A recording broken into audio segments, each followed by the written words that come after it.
사도행전 13장 1절에서 12절의 말씀을 가지고 오늘은 성령이 하시는 세 가지 일이란 제목으로 함께 말씀의 은혜를 나누려고 합니다.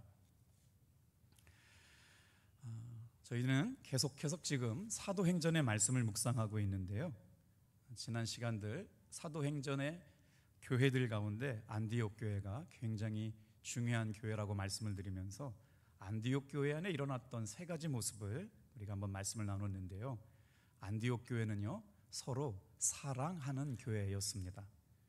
두 번째로 안디옥 교회는 예수님을 중심으로 모인 교회였습니다. 그리고 안디옥 교회는 영혼을 사랑하는 교회였어요. 자, 서로를 사랑하고 예수님으로 중심된 교회가 되고 하나님께서 보내주신 영혼들을 사랑하는 교회가 어떻게 될 수 있을까? 그것은 바로 오늘 13장과 연결되는 중요한 연결고리가 있습니다. 13장에서 계속 등장하는 단어가 하나 있는데 그 핵심 단어가 바로 성령이라는 단어입니다. 자, 오늘 이제 사도행전 13장으로부터 사도행전 28장 중에 중요한 분기점을 맞게 되는데요, 사도행전은 내용상 13장을 기점으로 인해서 이전까지는 어떤 역사를 이루었느냐, 12사도와 7사도의 7 일꾼들, 7 지도자를 통해서 중심된 이야기가 펼쳐졌다면, 이제 이후로부터는 바울과 그의 동역자들이 써가는 이야기들이 이제 펼쳐지게 되는 것이죠. 그래서 오늘 13장 전반부에 보면 구브로라고 하는 곳에서의 선교가 시작되고 14절부터 52절까지는 비시디아 안디옥에서 일어난 선교 내용들인데, 특별히 12장을 끝으로 13장으로 이어지는 그런 일들이 모두 일어나게 될 수 있었던 배경, 성령님께서 교회에게, 성도들에게 하시는 일들을 바라보고 우리 교회에도 이런 모습이 일어나기를 주님의 이름으로 축복합니다. 자, 먼저 13장에서부터 계속 주목해서 볼 단어가 있는데요, 2절 여러분 잠깐 보세요. 밑줄 그으셨으면 밑줄 그으셔도 될 것 같아요. 전반부만 읽을게요. 주를 섬겨 금식할 때 성령이 이르시되. 자, 초대교회는 금식하고 기도하는 교회였는데 그때 어떤 역사가 일어나요? 주님의 음성을 듣는 역사가 일어납니다. 성령이 이르시되. 자, 4절 보겠습니다. 두 사람이 성령의 보내심을 받아 실루기아에 내려가. 두 사람이 그냥 길을 걸어간 것이 아니라 성령의 감동하심을 받고 성령님의 인도하심을 따라 하나님께서 지정해 주시는 곳에 가서 복음을 전하는 일들이 일어나는데, 그 주체가 누구냐? 성령이라는 것이죠. 또 9절 말씀도 한번 보겠어요. 9절. 자, 9절은 짧으니까 같이 한번 읽어볼게요. 시작. 바울이라고 하는 사람이 성령이 충만하여 그를 주목하고. 자, 2절, 4절, 9절 우리가 12절까지 보려고 했는데, 놀랍게도 그래서 사도행전을 무슨 행전이라고 그러느냐? 성령 행전이라고 그럽니다. 주를 섬겨 금식할 때 성령께서 말씀하여 주셨고, 길을 걷는 사람들에게 성령께서 감동시켜 주셔서 가야 할 곳에 가서 복음을 전하게 하셨고, 두 사람이 또 모여서 기도하는데 성령의 보내심을 받는 역사가 일어났다. 그리고 나서 사도 바울이라고 하는 사람이 그 1차, 2차, 3차 전도 여행을 떠나는 가운데 그 힘이 어디로부터 왔느냐?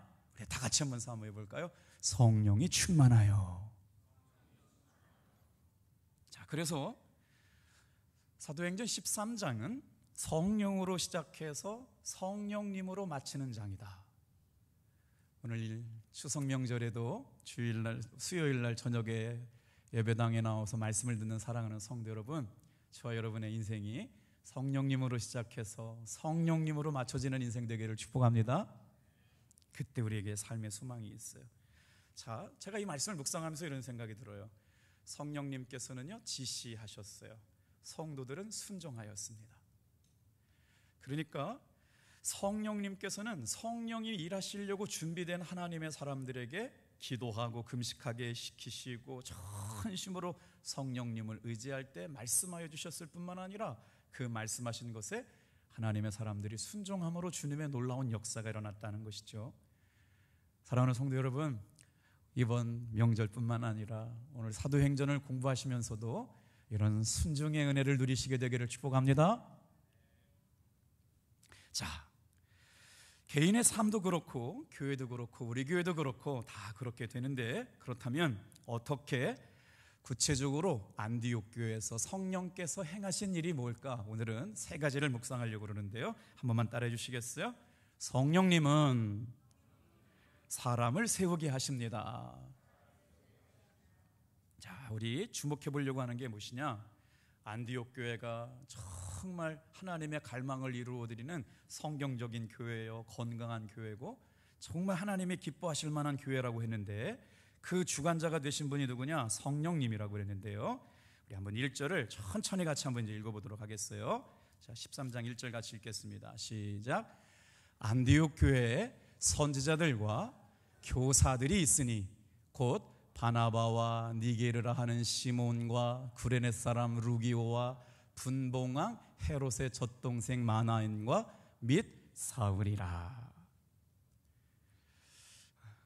여러분, 안디옥 교회 성도들이 몇 명이 있는지는 잘 모르겠지만 그 많은 사람 가운데 몇 명이 성령의 감동을 받아서 성경을 기록하고 있는 누가에게 집중되게 삶의 영향력을 미친 것 같아요. 성령님께서 안디옥 교회에 있는 성도들이 다 중요하지만 그 중에 몇 사람, 이 사람들만큼은 꼭 기억해 주셨으면 좋겠다라고 하는 분들에 대한 감동을 받고, 누구를 보고하느냐? 안디옥 교회는 선지자가 있었고 교사가 있었는데 그들의 이름은 이렇습니다. 한번 보세요. 바나바, 시몬, 루기오, 마나엔, 그리고 사울. 자, 바나바는 누구인가요? 안디옥 교회를 설립한 창설자고요. 그는 덕과 관용이 많은 사람으로 정말 다른 사람들을 위로하는 위로의 아들이라고 하는 별칭을 갖고 있었을 뿐만 아니라 주님의 나라와 주의 복음을 위하여 자신의 전부를 드리려고 헌신되었던 사람이었죠. 그 사람에 의해서 안디옥 교회가 세워졌습니다. 니게르라고 하는 말은 우리 몇 번 말씀을 들으셨을 텐데, 그 니그로라고 하는 말과 같은 어원인데요, 아프리카 출신들로 인하여 피부색이 검은 그리스도인들, 형제들, 성도들을 말하는 말이죠. 아프리카 출신의 형제들이라고 하는 것이죠. 루기오 역시 아프리카 출신이고, 또 안디옥 교회는 이렇게 은혜 받은, 정말 강권적으로 은혜 받은 사울까지 모여서 안디옥 교회 리더, 그러니까 영적 지도자들의 역할을 감당하고 있었다라고 하는 것이죠. 다른 관점에서 한번 살펴보면요, 유대교회는, 이 안디옥 교회는 지금 어떤 교회냐? 유대인, 비유대인, 흑인, 사회적으로는 지금 아까 분봉왕 헤롯의 젖동생 마나엔 이런 사람은요 왕족이었어요.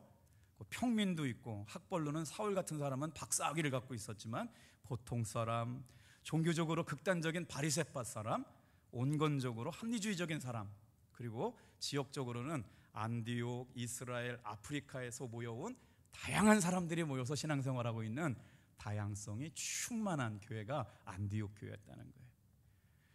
여러분, 교회 안에 다양성 안에 생명력이 있는 줄 믿으십니까? 그래요. 교회의 생명은 다양성에 있죠. 신앙의 색깔도 참 다양해요. 오늘 한 성도님을 이렇게 신방하고 점심을 대접해 드렸는데 아침에 눈물을 흘리셨대요. 그래서 왜 눈물을 흘리셨더냐? 자기가 이재명을 너무 지지하는데 하나님께서 지켜주셔가지고 구속되지 않고 기각되는 소식을 듣고 눈물을 흘리셨다고 말씀을 하시는데, 와우. 저는 그런 얘기 못하죠. 그분이 그렇게 얘기를 하셨어. 아유, 그러셨냐고. 그러게 하나님께서 이렇게 그렇게 성도님 기도를 들으셨냐고 그렇게 위로해드리고 그랬는데, 정말 우리 교회 안에는 보세요. 지금도 이 말씀 드리니까 갑자기 막 경직되시는 분 있잖아요. 국민의힘 쪽에서 들으시면 말을 조차도 하다가 하나 큰일 날 것 같은데 말이에요. 저는 여러분 진보도 아니고요, 보수도 아니고요, 예수주의주 믿습니다. 네, 저 때문에 이렇게 정치적으로 시험 드는 일이 없으셨으면 좋겠어요. 저한테 묻지 말아주세요. 목사님 색깔은 뭐냐? 네, 제 색깔은 복음주의 색깔, 예수님의 피 색깔밖에 몰라요. 그래서 깜짝 놀랐어요. 말 한마디 하면 큰일 나잖아요. 근데 지금 안디옥 교회가 그랬단 말이에요. 진보도 있고 보수도 있고, 뭐 따뜻한 보수도 있고, 뭐 강건적 진보도 있고, 뭐 다 같이 모여가지고 신앙생활하는 곳인데, 그렇기 때문에 교회는 뭐가 필요하냐? 열린 마음과 관용이 필요합니다. 그래서 교회를 은혜 바다라고 하지요. 저는 교회를 생각하면 이런 생각이 들어요. 누구나 들어와야 합니다. 누구나 올 수 있어야 되고요, 누구나 자유롭게 신앙생활할 수 있어야 된다고 생각해요. 교회 안에서 그 누구도 차별받지 않아야 되고 누구나 품어줄 수 있는 교회, 그것이 우리 자랑스러운 탑동교회인 줄로 믿습니다. 자, 그런데 문제가 있어요. 그러면 목사님, 다양하기만 하면 다 좋은가요? 성경은 다양한 교회가 좋다고 절대 얘기하지 않고 있습니다. 교회는 분명히 다양성이 모인 사람들이 다 같이 모여 있거든요. 그런데 오늘 우리가 살펴봐야 할 것은 교회가 다양하다고 다 좋은 거 아니라는 거예요. 성령님은 다양한 사람들을 다 품어주셨지만 어떤 사람들을 통해서 일하셨느냐? 자, 여러분 보세요. 1절을 잘 보세요. 그 사람 가운데 말씀과 은혜를 통하여 훈련된 제자들을 통하여 역사하셨어요. 성경 보세요. 1절에 안디옥 교회는 선지자와 교사들이 있었으니, 이 말씀을 이제 목사가 해석을 해드려야 돼요. 선지자는 막 예언하고 막 뭔가 길흉화복을 정쳐주는 막 이런 분이라고 생각하셨는데, 안디옥에 있던 선지자는 그런 사람들은 아닙니다. 여러분, 선지자와 교사는 어떤 사람들이냐? 지금 저처럼 하나님의 말씀을 해석하고 하나님의 말씀을 선포하는 사람들이 선지자였어요. 그리고 두 종류의 사람이 있어요. 교사가 있어요.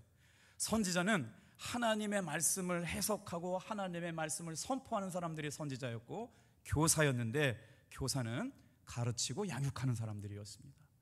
그러니 안디옥 교회의 선지자와 교사라고 하는 건 하나님의 말씀에 충만해서 그 말씀을 가르치고 해석하고 그 말씀을 또 양육하고 또 길러내는 양육자, 선포자와 양육자들이 있었던 교회, 그게 바로 안디옥 교회였다는 거예요. 말씀의 선포자, 말씀의 양육자. 그러니 여러분, 교회가 건강해지려면 성령의 충만함이 있어야 된다는 건 다 알잖아요.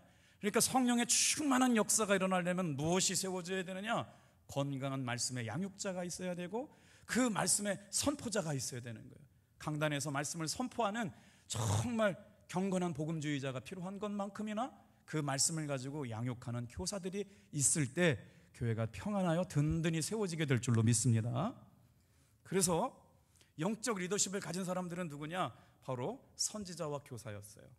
이들이 과연 어떻게 안디옥 교회 영적 리더가 될 수 있는지를 1장, 이 13장 말씀에 들어가기 전에 11장 26절 말씀을 우리가 읽고 올게요. 지나왔지만 전체적으로 이 말씀을 풀어가는 중요한 핵심 구절일 수 있어요.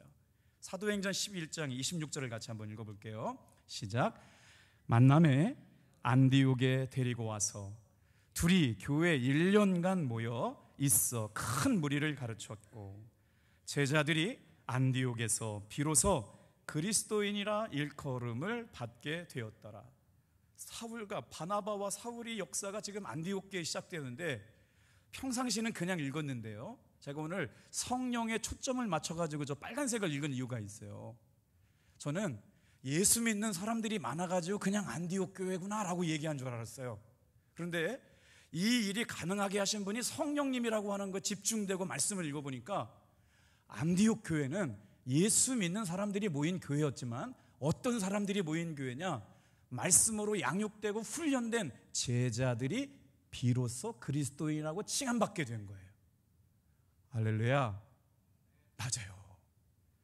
안디옥 교회 사람들이, 예수 믿는 사람들이 뭐 안아줬다고 그런 게 아니라 제자들이 안디옥에서 비로소 그리스도인이라 일컬음을 받게 되었다, 이렇게 된 거죠. 자, 제자가 그리스도인입니다. 성령님이 말씀을 통해서 오늘 이 밤에 저와 여러분이 하나님의 말씀으로 양육되어 예수님의 제자된 삶을 살기를 원하셔서 이 밤에도 불러주신 줄 믿어요.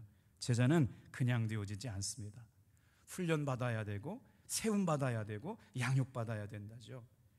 그래서 교회 안에 어떻게 좋은 리더십들을 키워갈 거느냐?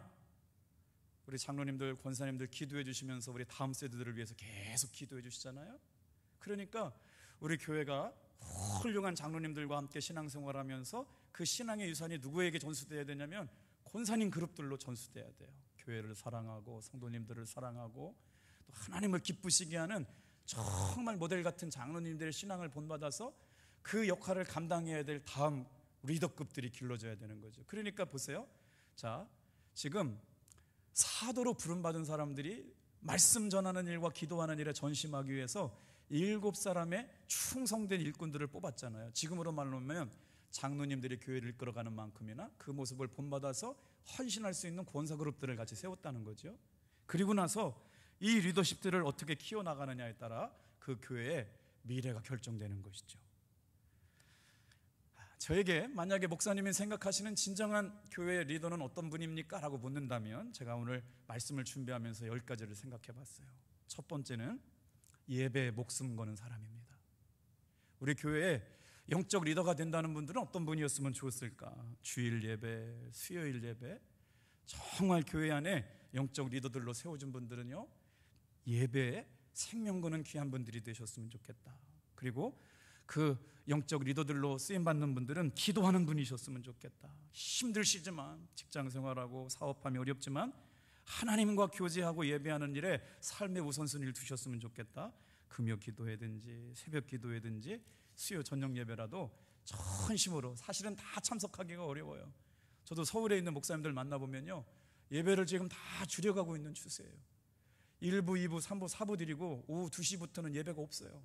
수요 예배가 없어지고 있어요. 그런데 우리 당진의 탑동교회만큼은 여러분 시대의 주류에도 이제 우리도 어떻게는 될지는 모르겠지만 제가 진짜 바라는 건 말이죠, 하나님이 주신 것과 내 것을 구별해서 먹을 양식과 심을 씨앗을 구별할 줄 알아서 하나님 앞에 온전한 11조를 드리는 리더였으면 좋겠고, 정말 영혼을 사랑하는 마음 가지고 전도할 수 있는 불타는 영혼을 사랑하는 마음을 가진 우리 영적 리더였으면 좋겠고, 교회를 섬기는 일이 정말 자연스러워서 봉사할 수 있는 분이고, 우리 감리교 권사님이 임명된 순간 감리교 권사님은 소그룹을 이끌 수 있는 속회 지도자가 되셔야 돼요. 그래서 한 생명이 한 생명을 낳고 복음이 복음을 낳는 이거를 자신의 믿음으로 결정지켜내서 살려낼 수 있는 믿음의 리더가 되는 속회 소그룹을 이끌 수 있는 지도자 말입니다. 그렇게 해서 8번째는 다른 사람들과 조화를 잘 이루는 균형 잡힌 인격의 성품을 소유한 분이었으면 좋겠고, 그리고 다른 사람들을 잘 이끌어갈 수 있는 영적 리더십이 있는 분이고, 그리고 하나님께서 맡겨주신 귀한 청지기 사명을 가지고 순종할 수 있는 사람이었으면 우리 교회의 훌륭한 리더로 준비된 다음 세대 일꾼들이 아닐까. 그 중에 가장 중요한 게 뭐냐? 바로 예배와 기도입니다. 다른 나머지 예배와 기도를 등한히 하고 다른 거 잘 해도 어디서부터 무너지느냐? 바로 예배와 기도에서부터 무너지기 시작하는 거거든요. 우리 선임 장로님들 비롯해서 우리 좋은 귀한 장로님들이 아름다운 모델을 보여주고 계시잖아요. 여러분, 우리 모든 교회가 마음이 하나 되어가지고 다음에 영적 리더들이 세워질 때 다른 거 다 잊어버리시더라도 예배와 기도만큼은 최선을 다할 수 있는 분들이 우리 교회 다음 세대 리더들로 길러질 수 있도록 기도해 주시기를 주님의 이름으로 축복합니다. 자, 볼까요? 성령께서 왜 그러면 안디옥 교회를 그렇게 사용하셨느냐? 이제 13장부터 14장, 15장, 16장 가면 이제 바울이 시작하는 1차, 2차, 3차 전도가 시작되는데 그 선교가 어디로부터 시작됐냐? 예배와 기도로부터 시작됐다는 거예요. 보세요. 2절, 3절 같이 한번 읽어보겠습니다. 시작. 주를 섬겨 금식할 때 성령이 이르시되 내가 불러 시키는 일을 위하여 바나바와 사울을 따로 세우라 하시니 이에 금식하며 기도하고 두 사람에게 안수하여 보내니라. 첫 번째, 안디옥 교회에서 모델 교회거든요. 안디옥 교회는 지상교회의 모델 교회를 이야기한다면 안디옥 교회인데, 성령께서 안디옥 교회에 예배와 기도에 목숨 걸고 성령의 임재하심을 충만하게 경험할 때 예배가 살고 기도가 살고 심령이 살아나는 역사가 일어났는데, 그 일로 인하여 첫 번째 일어난 일이 뭐냐? 성령님은 첫 번째로 사람을 세우는 일을 하시는 거예요. 왜? 하나님이 일하시면 하나님은 그 사람을 통해서 역사하시거든요. 이거 바로 안디옥 교회에서 성령이 하신 첫 번째 일은 성령 충만한 일, 기도를 열심히 통해서 하나님이 기뻐하시는 일을 할 수 있는 사람을 세웠다. 그리고 나서 금식하며 기도했다라고 하는 말 속에 성령님이 두 번째 하신 일을 우리가 주목해 볼 텐데 한번 따라해 볼게요. 성령님은 기도하게 하십니다. 보세요. 2절에 주를 섬겨 금식할 때. 여러분, 주를 섬겨 금식할다, 여기가 이 말이 섬겼다라고 하는 말이잖아요. 언뜻 보면 교회 와가지고 열심히 일하고 교회 와가지고 열심히 봉사한다 라는 말로 이해하기가 쉬운데, 이 말씀은 무슨 말씀이냐면요, 원어에 보면 레이 뚜르기야라고 써 있어요. 주를 섬겨 금식했다라고 하는 말을 우리말로 얘기하면요, 예배했다는 말이에요. 안디옥 교회 성도들은 성령의 충만함을 입어가지고 성령의 감동으로 예배하는 것에서부터 모든 사역이 시작됐어요. 그리고 나서 성령의 충만함이 임하고 나니까 3절에 가니까 어떻게 해요? 금식하는 일이 생기고 기도하는 일이 생기고, 그리고 나서 자 여러분, 예배는 뭐냐면 공동체에 성령께서 부어주시는 은혜가 예배예요. 모든 교회 사역의 시작은 언제냐? 예배로부터 힘을 받고 예배로부터 은혜 받고 예배로부터 여러분 사역의 힘을 공급받게 될 줄로 믿습니다. 그러면 기도는 뭐냐? 개인에게 부어주시는 하나님의 은혜입니다. 성령님의 은혜예요. 그러니까 우선순위를 두라고 그러냐면 교회 공동체 안에 모든 성령의 은혜는 예배를 통해서 부어주시거든요. 그러니까 예배가 회복되는 게 우선순위고, 개인 기도의 심령은 개인에게 부어주시는 개인 기도는 개인의 기도는 개인에게 부어주시는 성령의 은혜니까, 바로 예배를 통해서 은혜 받은 성도들이 개인의 심령에 부어주시는 은혜를 경험하니까 예배가 우선순위 되고 그 다음에 개인 기도가 들어간다고요. 그리고 나니까 어떻게 3절에 가보니까 금식하기 시작한다는 거죠. 그래서 주를 섬겨 예배할 때도 성령께서 말씀하시고, 예배할 때도 성령의 음성이 들려오며, 금식하며 기도할 때도 성령의 말씀이 들려왔어요. 그러면 예배의 목적은 뭘까요? 주님의 음성 듣는 겁니다. 우리가 정말 본질을 놓치고 있을 때가 있어요. 예배를 드리는 목적은 정말 여러분 다른 것 아니라 주님께서 말씀하시는 말씀을 듣고 가슴에 새기고 돌아가시게 되기를 바랍니다. 그래서 예배와 기도가 중요하다는 말씀을 드려요. 그리고 나서 예배는 뭐 하는 거냐? 성령의 감동받는 시간이에요. 전심으로 찬양하고 전심으로 예배하고 말씀을 통해서 기도하고 사모하는 이들을 통해 성령의 감동을 받으면서 주님의 음성을 듣는 시간. 그래서 여러분 오늘 매번 예배가 그렇지만 오늘도 이 귀한 예배를 통해서 성령님께서 감동 주시고 오늘 나에게 말씀하시는 음성이 들려지는 시간 되기를 주님의 이름으로 축복해요. 제가 신혼여행을 가려고 비행기 티켓을 끊어가지고요, 제주도로 가려고 비행기 티켓을 끊어놨는데요, 30년 만에 폭설이 와가지고 제주도 신혼여행을 못 가시오. 그래가지고 기도를 하는데 제 아내의 소원이 있었대요. 결혼하고 나면 기도원에 가서 금식 기도하고 이렇게 인생을 시작하기를 원했대요. 그래서 제가 그 꿈을 이루어 드렸어요. 그래서 강원도 제가 목회하고 있었던 정선에서 제일 가까운, 눈이 뭐 폭설이 와가지고 기차가 못 떠가지고 비행기를 못 탔어요. 그래가지고 가까운 기도원이 어딨나 찾아봤더니 대천덕 성공회 신부님이 세우신 예수원이라고 하는 곳에서 이렇게 2박 3일 동안 이렇게 신혼여행을 지낸 적이 있거든요. 그랬더니요, 신혼부부가 왔다고 첫날은요, 거기 규칙이 그렇대요. 각방 써야 된다고 그래서 신랑 신부를 떨어뜨려 놓더라고요. 그랬더니 둘째 날 특송하면은 합방 시켜준다고 그래서 특송했어요. 그래가지고 2박 3일 동안 이렇게 예수원에서 신혼여행을 보냈는데, 그날 눈이 엄청 와가지고 우리는 스위스에 가가지고요, 신혼여행 보내는 것처럼 행복한 시간을 보냈거든요. 거기는요, 종치면 기도하고 쉬하고 막 그래가지고 다른 사람들은 다 주님 음성 듣기로 막 주님의 음성에 집중하고 있는데 우리만 막 사진 찍고 막 웃고 막 그래서 지금도 죄송한 마음이 있는데, 그때 너무 행복한 은혜가 있었어요. 근데 그 예수원이 1년에 한 10,000명 정도가 이렇게 조건 없이 오면 이렇게 그 예수원 공동체에서 품어주는데요, 헌금 같은 게 없어요. 근데 그 10,000명을 어떻게 먹이냐 그랬더니 예수원에 와서 치유받고 위로받고 힘 얻어든 사람들이 이 사역이 계속되기를 원하는 마음으로 자기 지갑을 열어서 이렇게 헌금을 하고 간 걸로 뭐 이렇게 유지가 된대요. 목장도 있고 막 대안학교도 있고 막 별걸 다 해요. 많은 일을 해요. 근데 그 대천덕 신부님이 하신 일이 뭐냐면 성령 안에서 하시는 일을 평생 동안 일하셨거든요. 그래서 그때 막 역사가 많이 나타났어요. 대천덕 신부님을 만나서 성령의 임재하심을 경험하는 일을 구하려고 해가지고요, 사람들이 와서 물어봤다는 거예요. 지금 자녀가 문제가 있고 남편의 문제가 있고 사업이 문제가 있고 어려운 문제가 있어가지고요, 성령님께서는 기도해가지고 내가 어떻게 해야 되냐고 좀 알려달라고, 거기서 많이 좀 들어본 것 같아요. 무당한테 찾아가가지고 복비 주고 좀 어떻게 해달라고 얘기하는 것처럼 받쳐진 것이 비춰지잖아요. 대천덕 신부님이 그랬대요. 저도 몰라요. 가셔가지고요, 성령님 앞에 직접 응답받고 하세요. 그렇게 대답하셨다는 거예요. 오늘 사랑하는 성도 여러분, 예배하고 기도하시길 바랍니다.